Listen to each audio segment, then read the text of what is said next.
Have you ever had that moment where you sit back and wonder, did I make the right choice? Maybe it was a big decision you made when you thought it was your only option. For me, that moment came not long after I moved into a nursing home. At first, I thought I was doing the smart thing, lightening the load for my kids, getting the help I might eventually need, and being around people my age. It all sounded reasonable, even comforting. But the truth? The truth hit a lot harder than I expected. I want to share something deeply personal today, not to complain, not to scare anyone, but to help. Because if I could go back and talk to myself before I signed those papers, I would have asked more questions, looked deeper, and maybe chosen differently. That's why I'm opening up. If you're considering moving into a nursing home, or even if someone you love is, it's important to hear what no brochure will ever tell you. It starts slowly. At first, there's a strange quietness. Not the peaceful kind, the kind that creeps in between the sound of television murmurs and scheduled meal times. You don't hear children playing, or someone calling your name from another room. It's like life has shifted into a lower gear, one that doesn't quite match the rhythm you're used to. The first thing I learned, and it still stings a little, is that you start to lose your sense of independence faster than you think. You'd assume that with help available 24/7, you'd feel safer, more secure. But what really happens is that small freedoms begin to fade. Want to eat dinner a little later? Sorry, kitchen closes at 6. Feel like taking a walk outside at 9 p.m.? Not safe. Not allowed. Need something fixed in your room? Fill out a request, and maybe someone will get to it next week. These little limitations add up. And before you know it, you're asking for permission to live your own life. That feeling, that you're no longer in charge, it creeps into your mind and makes you question everything. I used to go out every Sunday just to browse at the farmer's market. Nothing fancy, just me and a little bag of apples. Now, I have to coordinate with staff, check if I'm allowed out, and make sure I'm back before they lock the front doors. It's not freedom anymore, it's a supervised outing. And then there's the emotional part. Something they never put on the brochure, but you feel it deep in your chest. Loneliness doesn't always go away just because you're surrounded by people. In fact, sometimes it gets worse. There are others here, yes, but most of them are dealing with their own losses, their own illnesses, their own fading memories. Conversations feel repetitive. Some people don't talk at all. You wave at someone in the hallway, and they look right past you, not out of rudeness, but because they just don't remember anymore. You start to realize how much energy real connection takes, and how rare it becomes in places like this. The staff are kind, but they're overworked. They smile when they can, but they're rushing to get medications done, laundry sorted, or help someone out of bed. They don't have time to sit and ask how your day really was. I miss the days when someone would call just to say, "Hey, I saw this and thought of you." That brings me to something I didn't expect at all, the feeling of being forgotten. When I first moved in, I got visits. My daughter came every week, sometimes with my grandson. Friends called. Old neighbors dropped off muffins. But as time passed, the visits got shorter. The calls came less often. And slowly, I started to disappear from people's lives.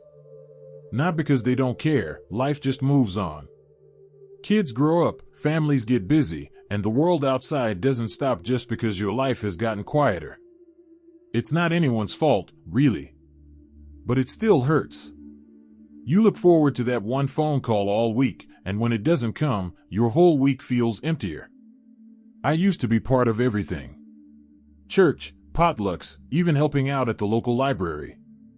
Now, I'm lucky if I get a birthday card on time.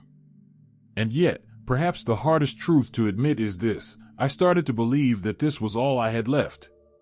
When you live in a place where everyone around you is declining, it starts to feel like that's just the way it is. You begin to expect less of yourself. I stopped reading books. I stopped stretching in the morning. I even stopped planning ahead, because what was there to plan for? That's when I knew something had to change. Because regret, my friend, is a heavy thing to carry. But it's even heavier when you feel like there's no way out. I had to remind myself, this wasn't the end of my story. Maybe I couldn't reverse the decision overnight, but I could still take back some control. I started with small things, asking to eat in my room so I could choose my own mealtime, starting a journal so I didn't lose track of my thoughts, calling friends even when they didn't call first. Tiny steps. But each one reminded me, I am still here. I still matter. And I'm not done living yet. So, if you're thinking about moving into a nursing home, or someone you love is pushing for it, pause.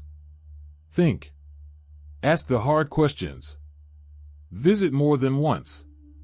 Listen not just to what the staff tells you, but what your gut tells you. Because once you're in, it's not so easy to feel like yourself again. And if you're already in one, like I am, know this, there's still time to make your voice heard. Still time to reclaim the little pieces of your life that make you you. No one tells you this part. But I'm telling you now, because you deserve to hear it. Let me tell you what else I learned once I started paying attention. Watching and feel that these insights are meaningful. Please type number 2 in the comments to let me know you're still with me. And if you haven't subscribed yet, I warmly invite you to do so, and don't forget to turn on the bell, so you won't miss any of our upcoming videos designed to uplift, inform, and inspire. Your support truly means a lot.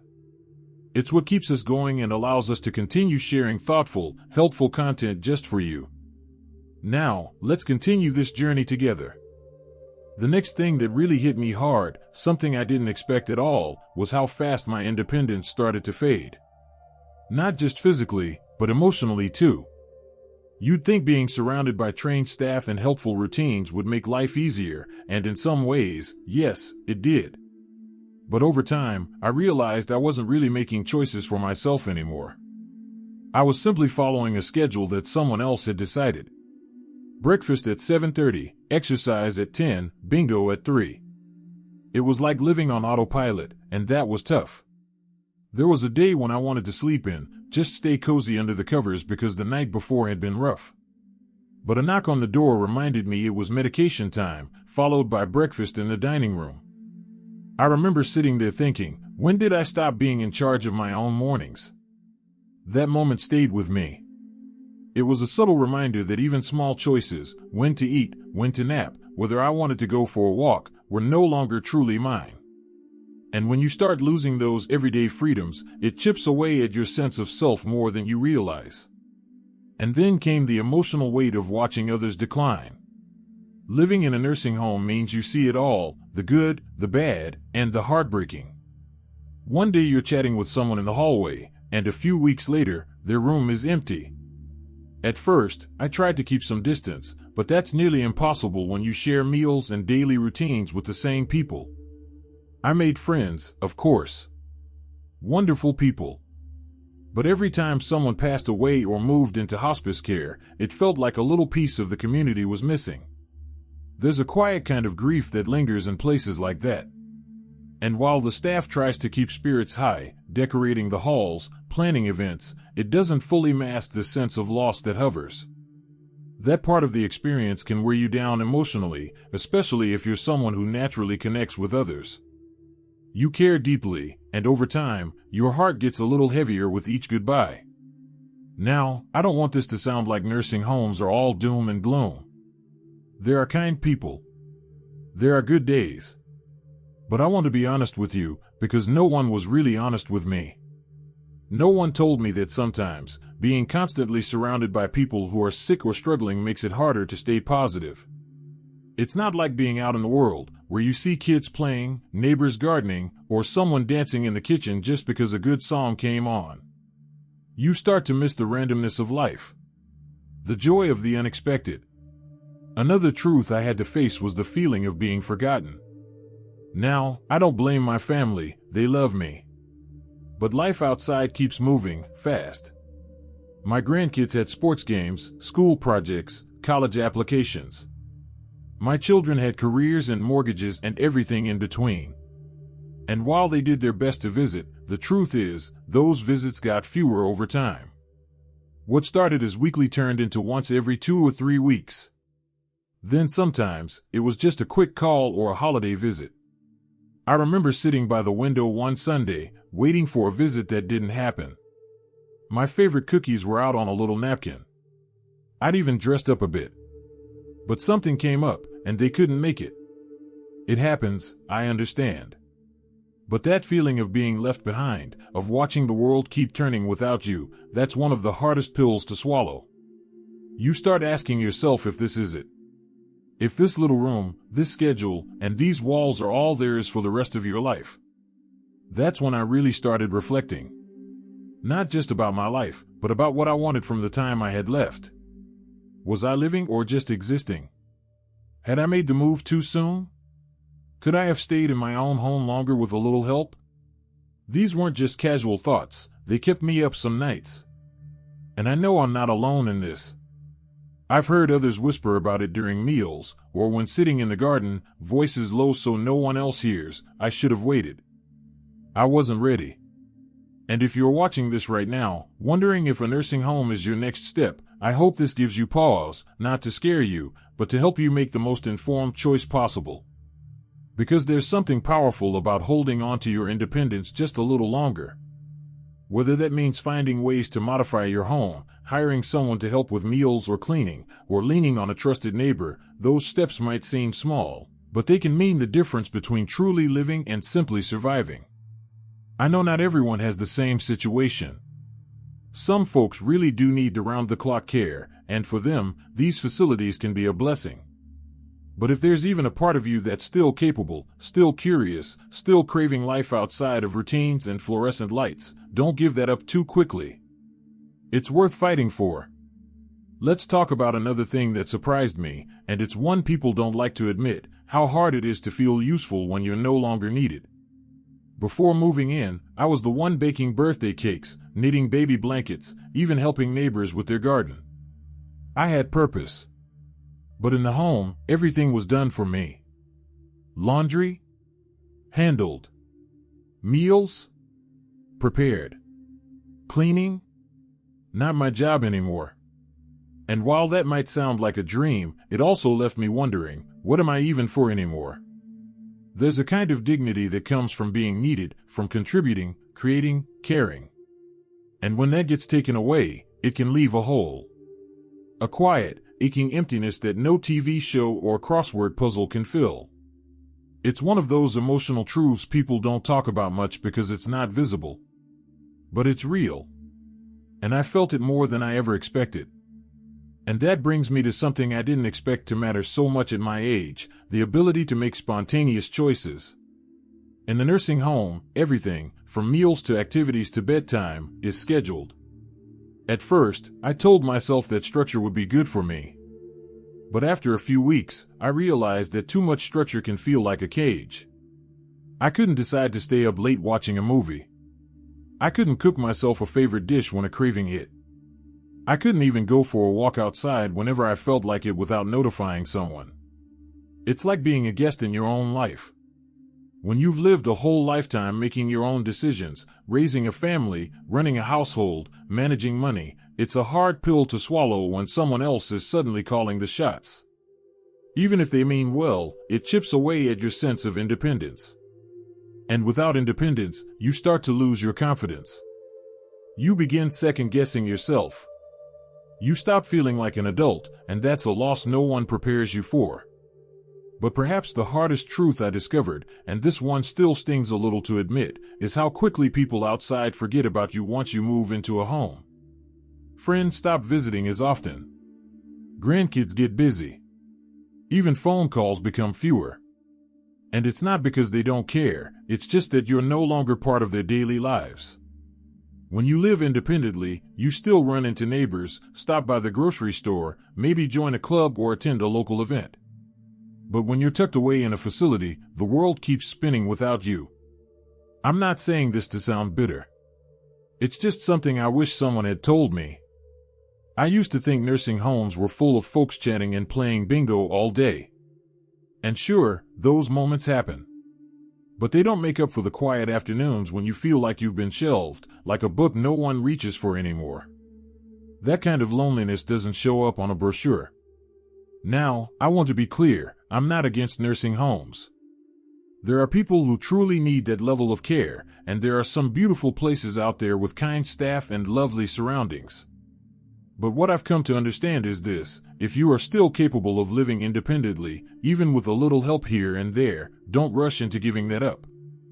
Don't let fear or pressure push you into a place that might not be right for you just yet. What helped me the most was realizing I still had a say in how I live. I started small. I talked to my family. I explored different living options, like senior apartments or shared housing with a friend. Some folks I know have hired part-time caregivers so they can stay in their own homes longer. Others have moved closer to their adult children but kept their own space and freedom. There's no one-size-fits-all solution, but there are more choices than you might think. And for those who are already in a nursing home and feel stuck, I see you. Your story isn't over. Find little ways to take back control. Maybe it's decorating your space with photos and colors that make you feel at home. Maybe it's starting a small club or group to connect with others who feel the same. Maybe it's advocating for more choices in your daily routine. Small steps matter. Your voice still matters. What I've learned from all this is simple but powerful: aging doesn't mean disappearing. You still deserve a life that feels like yours. One with laughter, purpose, comfort, and freedom, whatever that looks like for you. So if you're watching this and wondering what to do next, start by asking yourself one question: what makes you feel most alive? Is it your garden? Cooking? Playing music? Being around your grandkids? Whatever it is, don't let it go. Build your life around it. And don't be afraid to speak up and make bold choices, even in your 70s, 80s, or 90s. You've earned the right to live on your terms, not by someone else's checklist. And if this message spoke to you, I'd love to hear from you.